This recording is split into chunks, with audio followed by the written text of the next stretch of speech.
Okay, I'm going to talk about this. I normally don't put political stuff on my channel, but need to address it, want to address it, and for anyone who has a problem with it, that's fine. You're free to have your opinions, you're free to think what you want. I just ask if you're morbidly curious of what's going on, just hear me out till the end. And then in the comments, if you want to tell me what you think of them, that's fine. I don't judge people for political opinion. Just if you want to be a real life douchebag. But so let's get into it. Talking about the ridiculous nonsense drama between Steven Crowder and the Daily Wire. Now, this whole thing began about two or 3 days ago when Steven Crowder he put out about a 28-minute video detailing this paperwork that was offered to him from, at the time he said it was an anonymous source. And in this video, this anonymous source, he's claimed, was a conservative source, a rather large one, that had reached out to him and made him an offer on his content, his show, the whole Louder with Crowder and everything that comes within it. Basically, him and his IP would be purchased by them. He then put up still shots of the contract, and I'll get to that phrasing a little bit later, talking about how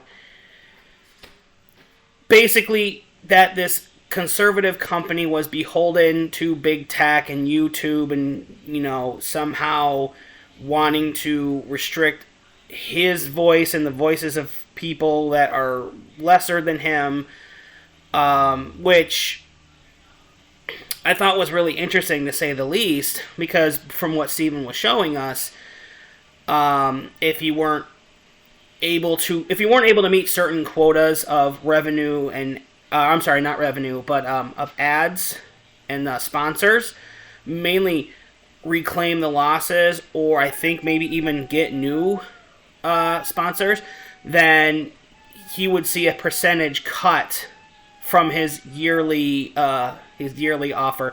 If you can hear the howling, that's my daughter in her room. She doesn't know just how powerful her voice is. Anyway, so 28 minutes of that. And then went on to talk about, like, he was going to be trending the, like, Stop Big Con, I think it was. Well, that obviously let people to speculate as to who did this, who did him dirty. And if I haven't outright said it, I am conservative, but I have definitely become less right-leaning over the years. I'm more of someone who follows, like, the Constitution than I am a Republican. I despise most government politicians, right and left. So, saying that, what I'm getting at is that, like, there are channels on YouTube that I am connected to. So of course I'm like, is it the Daily Wire? Is it someone at the Daily Wire, which wouldn't make sense because that's a network? Is it Tim Pool? Is it maybe someone else from Fox News? I don't know. It wasn't specified, but the witch hunt began, and I noticed that on Facebook and Twitter, people were going, like, tagging people left and right and going after a lot of right-wing voices.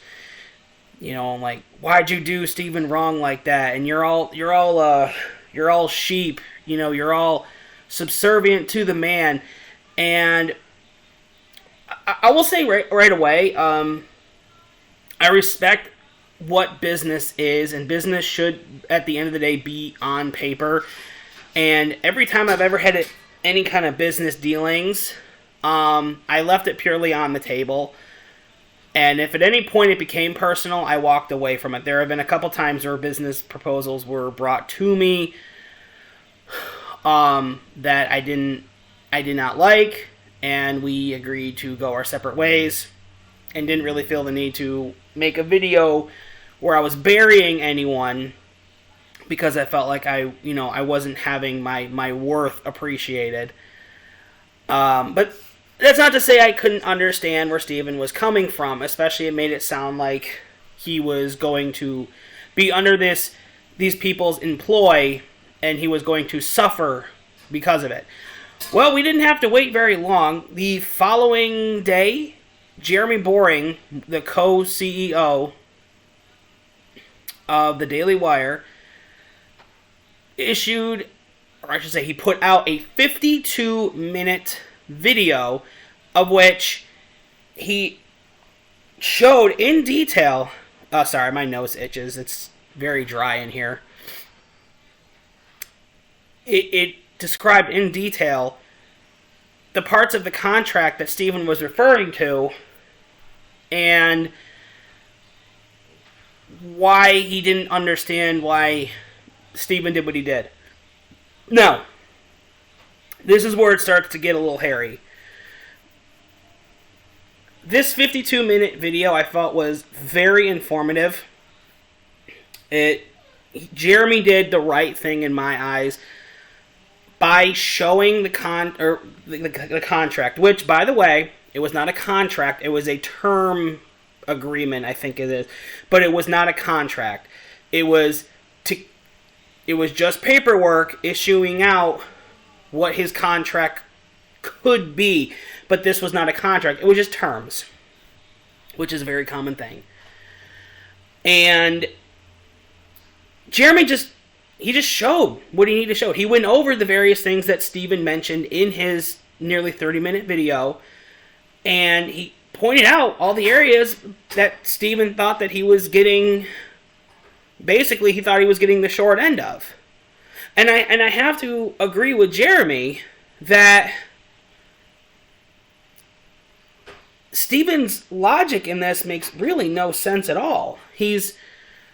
Everything that he said that was wrong with this initial contract made very little sense in hindsight because all of the issues Steven had with it, he really wasn't suffering because of it. Like the obligation that he would maintain his monetization and his social medias would be in good standing, and that if he were to lose monetization or he would have strikes or copyright, I don't know about copyright claims, but I'll say copyright claims, or an active status, then he would see a percentage of his promised earnings reduced. And Steven took that as the Daily Wire, I guess, teaching him a lesson, but in reality, no, that's business. They're buying you. You are the product. You are what everyone is going for. He is arguably one of the biggest content creators in the right-wing hemisphere, and Daily Wire is offering him money to purchase that name and the content that comes with it, his intellectual properties, which he has trademarked, and is saying, we want you to be in good standing with YouTube and Facebook and Instagram, and we want to make sure you're generating income and all of that other stuff. And as long as you stay in good standing, that'll be fine. However, if not, then that's when the fees come in. And it's like, well, of course, they can't make money off of you if you aren't making money. That's business. And people don't like that. But at the end of the day, that's part of the business. If I was like a wrestling promoter and I was out there signing talent left and right, like I would want to make sure I'm signing the best possible talent that I can, and make sure like, hey, this person has to wrestle this many nights out of this many nights out of the month, this many times a year with this much time off, and then we get into specifics like travel, expenses, stuff like that. And that's ideally what this is, because this is an area that Steven really has no experience in, is the infrastructure of an actual business. The marketing, the ad revenue, things like that, the actual, like, the backbones of building a legitimate business and a network that distributes everything. I encourage everyone, watch both videos. It'll probably take you around an hour to 20 to an hour and 30 minutes, probably closer to an hour 20. To get the full thing. I will say, again, Jeremy was very transparent with what he wanted to say, and I appreciate that. And Crowder made it known that things like these can be seen very negatively and very, like, controlling. But at the end of the day, I think we've just kind of proven that both of these things are not, they're not one and the same. Crowder is not a businessman, and the Daily Wire is not in the market to just take full and total financial responsibility of something that they themselves can't market, and they're not getting what they paid for. Part of that term deal was that he would produce 192 shows of his normal Louder with Crowder show, which is like between an hour and a half, and he would do that 4 days a week, and then an additional 30 minutes of each show behind Daily Wire paywall, which is what Steven was doing prior to that when he was still on The Blaze. That was behind the Mug Club paywall on The Blaze. There was talks of Mug Club. It's Steven's subscriber-based service, which was controlled by The Blaze, which apparently Steven didn't know how many people he had subscribed. He said The Blaze didn't tell him, and that's according to Jeremy, at the very least, according to a conversation. But anyway, I don't want to hang up on this. There's more to say. So that was over the course of 2 days. And everyone was kind of wondering, oh, okay, I mean, yeah, Daily Wire represents a big business, but they're not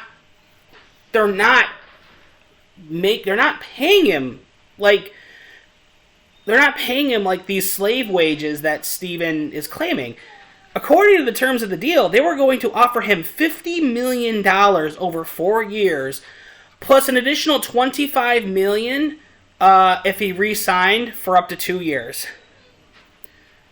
It would give Steven full control over his show and his own production, so that would be his baby, and Daily Wire would have nothing to do with it.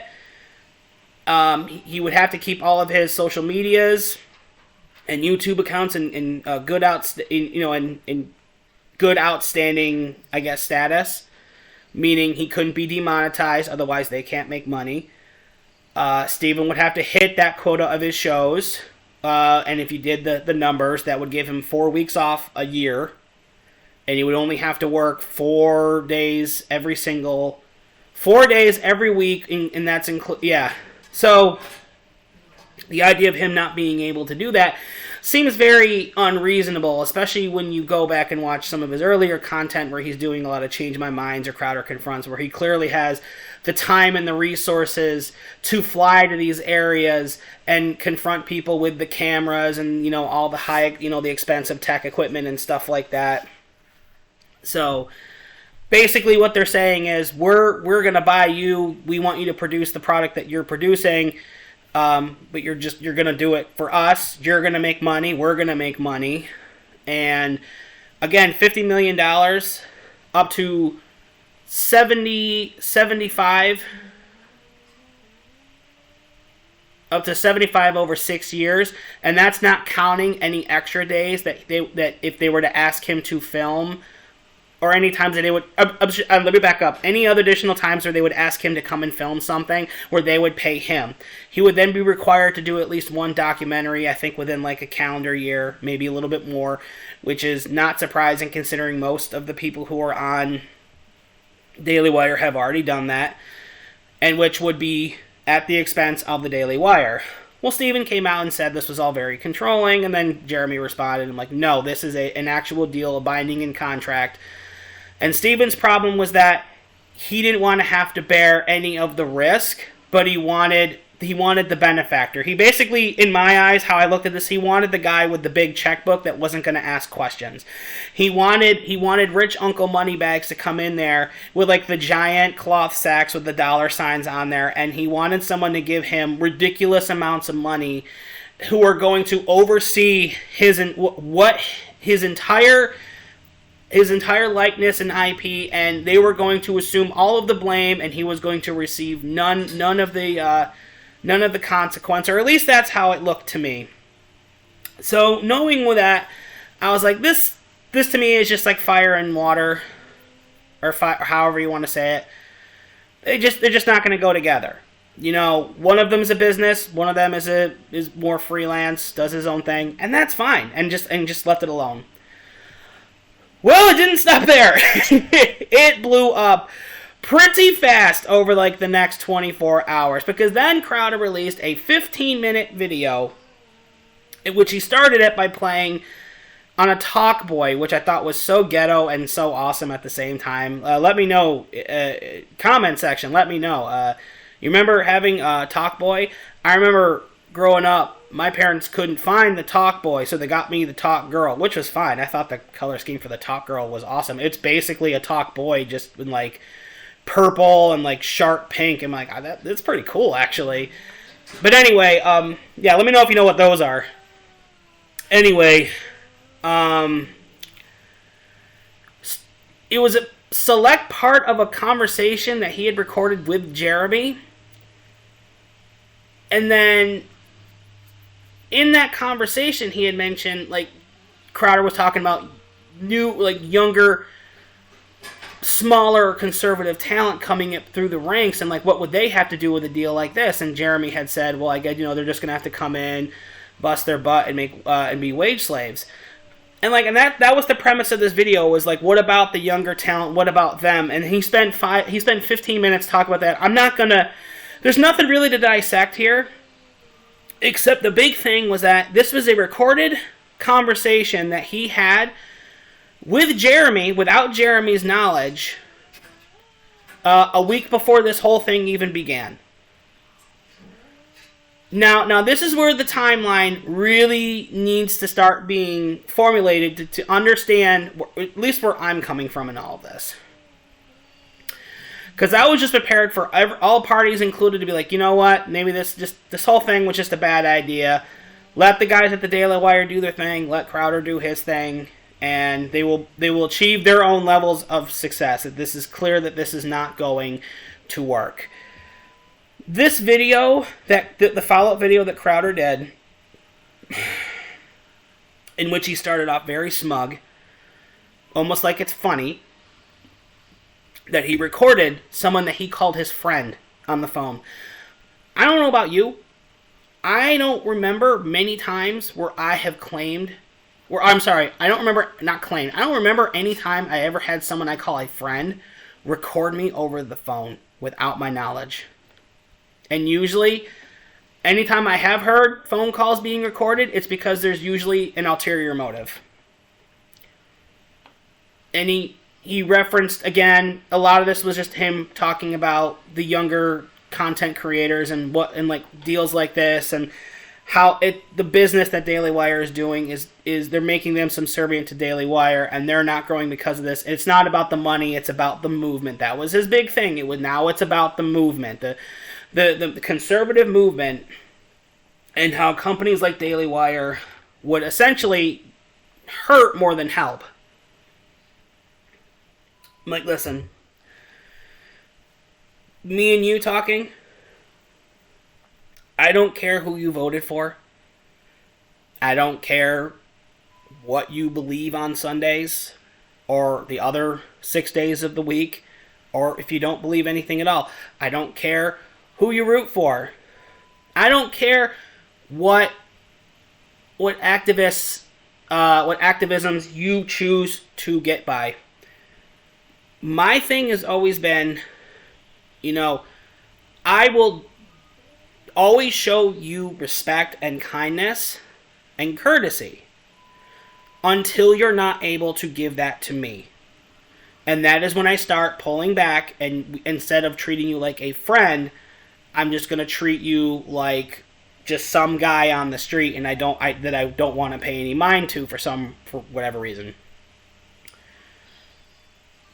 I have sat and had long conversations with people who don't think the way I do, who don't believe the things that I do, and don't vote the way that I do. And I walked away from them, and we've always been cordial and polite, and in most cases, even friends. Saying all of that, I just explained to you a normal human being. Someone who is able to look at people and appreciate and love them regardless of where we might be standing on some political spectrum. When I found out that Steven Crowder, secretly recorded a conversation with Jeremy Boring in which he then touted this whole thing about smaller content creators, I'll admit I was very upset. I was very disappointed in Steven. I felt like that was a very low thing to do. And folks, it doesn't end there. Well, at that point, the gloves were off because now Daily Wire members on social media were actively speaking about it, because at this point now their livelihood is being threatened by Crowder, and I'm not going to get into specifics. It's really stupid. A lot of people were adding members of the Daily Wire on Twitter and being like, how does it feel to be like tied down to these slave wages? And various people like Candace Owens and Ben Shapiro and Matt Walsh have all publicly come out and said, actually, we're doing better now than we did before. Their youngest content creator, Brett Cooper, came out and said, yeah, the terms are very daunting, and we had negotiations, but we had the negotiations. And I didn't put everything out there for the world to see without at least going back for a renegotiation. Now let's go back to Jeremy's nearly hour-long video. In that video, he created a timeline, and Steven hasn't denied it. He issued these terms to Steven back in the summer. And I'm guessing they talked sometime around September. And in Jeremy's video, he had said that they couldn't come to an agreement. Steven had said to him, this won't work. Jeremy said, let me talk to some of the other members here, and we'll figure it out. Jeremy said he spoke to them for just a few minutes, but then he realized that the amount that Steven originally wanted, which I guess Steven had recommended that he felt like he was worth $30 million a year, which if you're doing the math, that's $120 million over 4 years, and God only knows how much if he re-signed. $120 million over 4 years, and they would, and basically, the Daily Wire would have to bear the brunt of any demonetization, losses in ad revenue, or pulled sponsors, which I hate to break it to you, but anyone who's been following Crowder, he's had sponsors and pulled so many times. He's been demonetized for years. So that was his counter, was more money and less responsibility, I guess. The latter part I didn't really elaborate on, but I would assume that's where it was going. Okay. Jeremy just realized it wasn't going to work. He realized that it was just going to cost more. Sorry about that. My kid came in the room. Lost my train of thought. So, basically, yes, I think my point was Jeremy realized that Crowder was better just to do his own thing, or if he was going to want to rely solely on the income of like his monthly membership or annual membership, that might be the best way to go, and that a business proposal like this just not him. Again, back to my term, fire and water, or fire and ice, or oil and water, or whatever. Just two different kinds of business, and it wouldn't mix. Crowder, they didn't hear from, like, they didn't speak October, November, or December. Crowder called Jeremy about a week before this whole thing began, which sparked Crowder's first video. And that was his whole conversation about small tech. I'm doing some loops here, and you're going to see why in a minute. So, right around the same day that Crowder did his follow-up video to Jeremy's video. So, yeah, videos 2 and 3, if you're going in order. I'm sorry, I'm trying to make this as easy to follow as possible. Candace Owens was on Tim Pool's podcast. And she had said some things that I thought were pretty spot on about how he acted. I mean, he basically came out and threw the first punch. Yes, he didn't name them by names, but anyone with half a brain would have known that by doing so, you're inciting a witch hunt, and that people are going to go after anyone. And it was just going to be a mess. And again, it was a business deal. They just didn't. They did. At the end of the day, Jeremy did not want to honor what Crowder was offering, which was $120 million over 4 years, and they would take all the responsibility for it, which is crazy. And while they're in the podcast, they discovered something. So, 2 points. And this is where it's going to get very, very telling. First point. Remember back in the whole video that started this, where Steven Crowder had mentioned the term hashtag Stop Big Con, I think it was.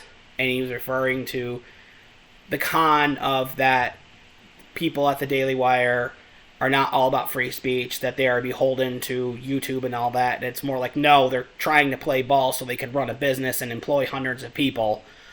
Unlike Crowder, who does his own production, his own show, and he employs like a handful of people. Both are admirable, but they're both different. It's not a one-size-fits-all. So, that was, I want to say the 17th of January. Jeremy's follow-up video was the next day. And then then Steven's follow-up to his was the following day. So, and here we are on the 20th of January. So, during the podcast that Candace Owens is on with Tim Pool and his crew, it was discovered that the Stop Big Con domain was actually purchased by Steven Crowder in mid-December. I'm going to say that one more time. So the whole domain, because there is a website behind this, it was purchased and set up either the 12th or the 15th of December. I forget, but it's one of those 2 dates. I think it might have been like it was one of those 2 dates. So, here's our timeline. We have the summer of 2022. Daily Wire has reached out to Steven Crowder with terms to buy basically him and his IP. They had their negotiations over like the next month or so.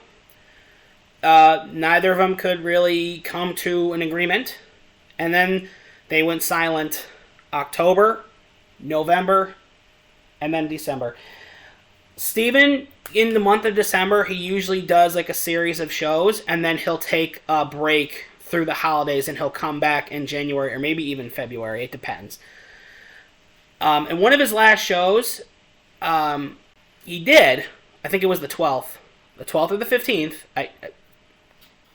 one of those 2 dates, he said, and I quote, in one of those videos, it was one of the last shows he did before they went away for their holiday break. He had said that, keep a lookout, we've got big things coming from Mug Club, hopefully good news, and then that was pretty much it. Around that same time, he then created the domain for Stopping Big Con, which is the website dedicated to rallying the troops behind this anonymous source that had done him wrong. A few weeks later, he calls Jeremy one last time on a secretly recorded conversation, in that conversation he's telling Jeremy that's not how you should run a business. You should change how you run a business, which is really funny hearing from a conservative telling a free market capitalist how to run a business. Like, we're almost on par with like people saying that we should go from being a capitalist to a socialist society, and it's just as easy as just changing everything and starting from scratch. It's not that simple. There's a lot more that goes into it. So that, and then a week later, that's when Crowder released the video that sparked this whole thing. And then Jeremy's response, and then Crowder's follow-up, and then we get to the aftermath. So, for anyone following along, what does that mean? It means that Steven Crowder did not like that the Daily Wire offered him money and basically a job, but in turn, they were going to be able to market him and put them on their network, because they have a network. It's not just a show on YouTube or on Rumble. That he was going to make money on behalf of his, his YouTube channel, and the money they were paying him and the ads and the sponsors and all of that, and then he would have to work for them on terms and notices that in my eyes it doesn't seem bad at all. Wait, between you and me, like, I remember working 2 jobs and putting in like 60, 70 hours a week, if not more. So the fact that this guy is whining about having to work 4 days a week and do 192 shows a year seems to me like he's crying a little too much. Now, granted, there's a lot of stuff that goes on behind the scenes that go into that show, but then again, he also said, and he made that very clear, and both him and Jeremy pointed it out, that Steven were to have full control over the production.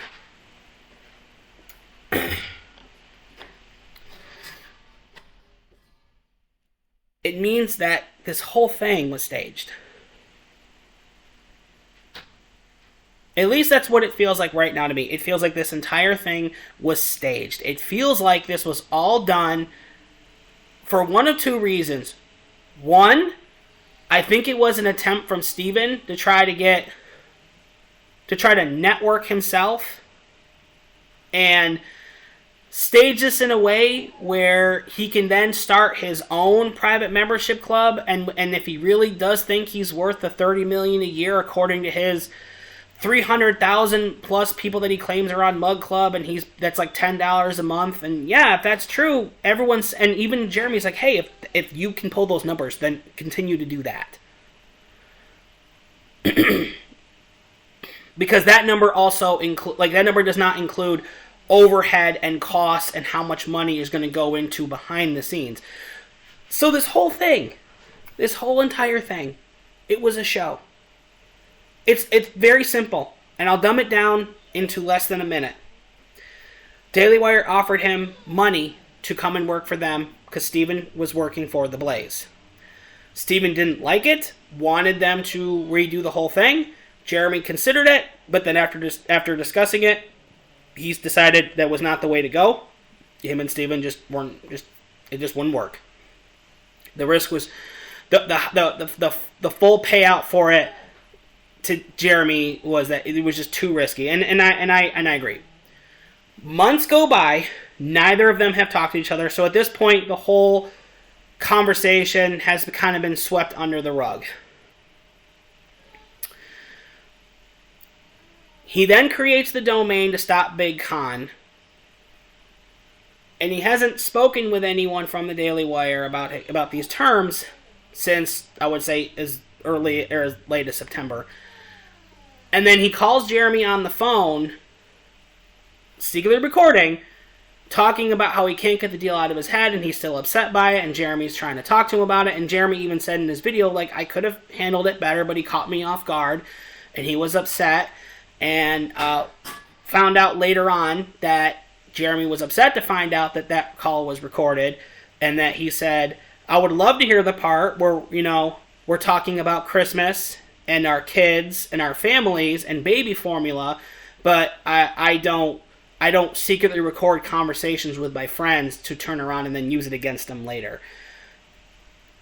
So this whole thing, and then of course that phone call then led into his response earlier this week, where he then launched the whole Stop Big Con thing. That was the first he had mentioned it, the 17th. That's very important. The 17th of January. He made the domain in the middle of December. This was all planned. In my eyes, he did more harm to himself than he could have, because he might get some people to go from Daily Wire to him, but I think he's going to lose a lot of people in his camp as well, myself included, because this was very underhanded, very sneaky, and it's very icky, I guess is the word.